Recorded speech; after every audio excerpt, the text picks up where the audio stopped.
DM Ravish Gupta अध्यक्षता में बकरीद मुहर्रम और कांवड़ को लेकर की गई मीटिंग। बकरीद मुहर्रम और कांवड़ को लेकर आयोजित की गई मीटिंग में पहुंचे लोगों से सौहार्दपूर्ण त्यौहार मनाने की अपील। प्रबंधित जानवरों को लेकर भी दिया दिशा निर्देश। डीएम रवीश गुप्ता ने आगामी त्योहारों की तैयारियों को लेकर दिया निर्देश।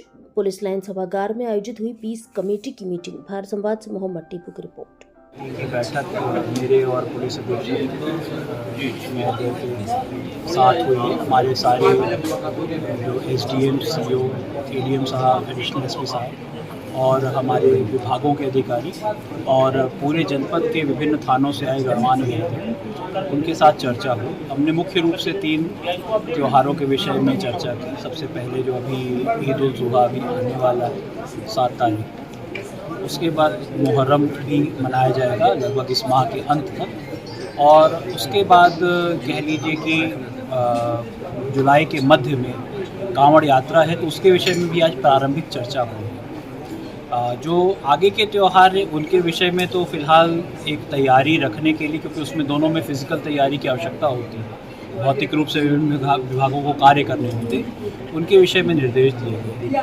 साथ ही आज अलग अलग जगहों पर जो बकरीद के समय जो भी पिछली बार बातें आई थी या कुर्बानी को लेकर भी किसी प्रकार का संशय है, तो इस विषय में ये कहा गया कि इन्हीं में से किसी व्यक्ति ने बताया कि हमारे एरिया में पासेस भी बंद हैं, तो उस तरह की व्यवस्था पूरे जनपद में लागू करने पर विचार करने के लिए अभी दिया गया है कि इस तरह की कोई व्यवस्था बन जाए ताकि किसी प्रकार का कोई गलत संदेश या कोई गलतफहमी ना फैले। जो जेन्युइन कुर्बानी के मैटर है वो मतलब उसी हिसाब से उनका डॉक्यूमेंटेशन रहे। साथ ही जो वेस्टेज वगैरह की सफाई के लिए हमारे निकायों को निर्देश दिए गए हैं और अपने विभागों को भी निर्देश दिए गए हैं कि जो बिजली पानी की व्यवस्था है उसको सुचारू रखें ताकि सारे त्यौहार सकुशल मनाए जा सकें। सर, सौहार्द बनाने के लिए क्या कुछ निर्देश दिए? सौहार्द जैसा मैंने अभी बताया है कि यहाँ के गजेटियर में अंग्रेजों के टाइम से लिखा है कि बस्ती जनपद में, मतलब उन्होंने आश्चर्य के रूप में लिखा है कि यहाँ पर बिल्कुल भी सांप्रदायिक तनाव नहीं पाया गया। तो गणमान्य जनता से यही अपील की गई कि आपके पास इतिहास का बोझ है, उसे आपको आगे ले जाना है कि ऐसा ना हो कि इस जनरेशन में कोई ऐसी बात है। और बाकी हमारे सभी थानों पर तैयारी की गई है, कोई भी प्रकार की बात अगर इस प्रकार की उठती है तो त्वरित निपटने का पूरा मैकेनिज्म बना है।